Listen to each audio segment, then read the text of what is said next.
Hi everyone, my name's Charlotte and I'm one of the HealthWISE dietitians based in Toowoomba.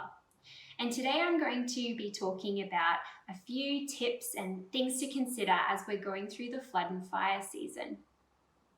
So as a dietitian, of course, I'm interested in nutrition, and I'm going to be also just giving you a few ideas of things to help make sure you are having enough food and adequate nutrition for those periods of time when perhaps you don't have any electricity because of a natural disaster, or it could be that for periods of time you can't get access to fresh food and water.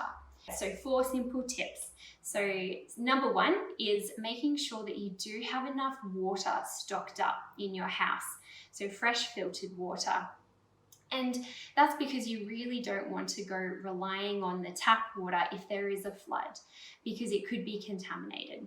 So here I have an esky, and I would fill this with fresh filtered water, and then also make sure you have plenty of other bottles of water or eskies of water in a cool, dry place. So in the pantry, or it could be in the cupboard in the house somewhere.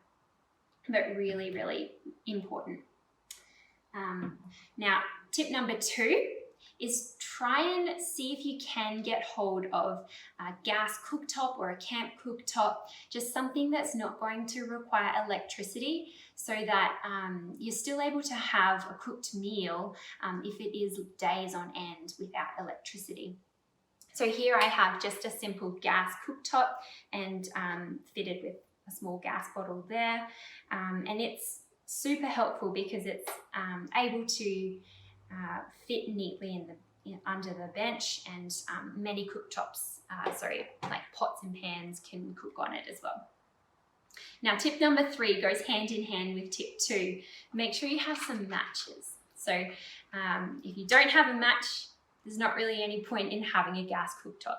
So make sure you do try and have some of these on hand.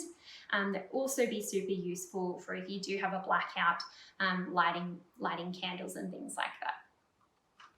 Now, tip number 4 is try and stock up your pantry with some non-perishable foods and things that you can keep them for months on end in stock, just to have as a backup meal. So what I'd like to do is show you what's in my pantry and what we may be able to do with some of the foods that I have on hand if I was stuck in a flood or a natural disaster. So let's go have a look. Okay, so let's have a look inside my pantry and see what we can do if I was stuck in a flood or fire to feed the family or make sure we're well nourished. So as you can see up the top here, I have another big bottle of water ready to go for any cooking purposes. Now, if we look on this shelf here, this is where I've got lots of non-perishable food items. So here is a big jar of split peas, I've got rice, and over here, lots of tinned fruits like tinned salmon and black beans here, so they'd make a great meal together. Quite simple, and you're getting protein and fiber and healthy fats there as well, and carbohydrates, so all great together.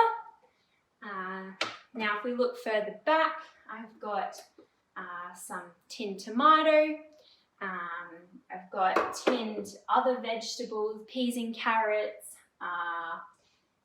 mushrooms, chickpeas, and also some tinned soups there. So all you need to do with them is just put them in a pot and heat them up. Now also further down, I've got lots of dry cereal in a metal box, so that also helps keep it nice and fresh as well. And the other thing to consider is no electricity, so that means no fridge as well. So what I've got instead, to make sure I can have my Weet-Bix, is some milk powder as well. So you just need to mix that with water and you're good to go. So I guess just having a think now, what could I make as a meal then with all of these ingredients? So what I would do probably is grab the tinned tomatoes, grab some tinned veggies. So I've got some diced capsicum here, I can see. So the peas and carrots, I think that'd go well too. So I'm thinking maybe making a spaghetti bolognese with this kind of thing. So what I also have is some textured vegetable protein. Now, it's perfectly fine to go vegetarian if you don't have access to meat, but this is a really great meat alternative, high in protein as well. So to get that similar kind of texture, I'm going to add this one as well. And I think I'll also add some mushrooms. And I think also there's a pot down here with some onions in it. So I might add one of them into it as well.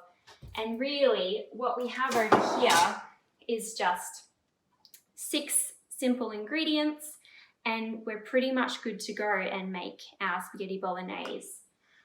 But then of course, to make it like a pasta dish, we could also boil some pasta as well and add that in.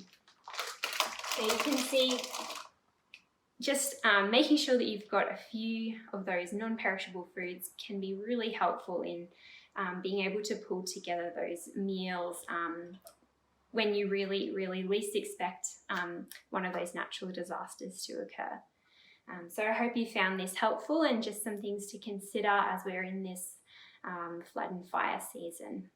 So that's all for me now. I'll see you later.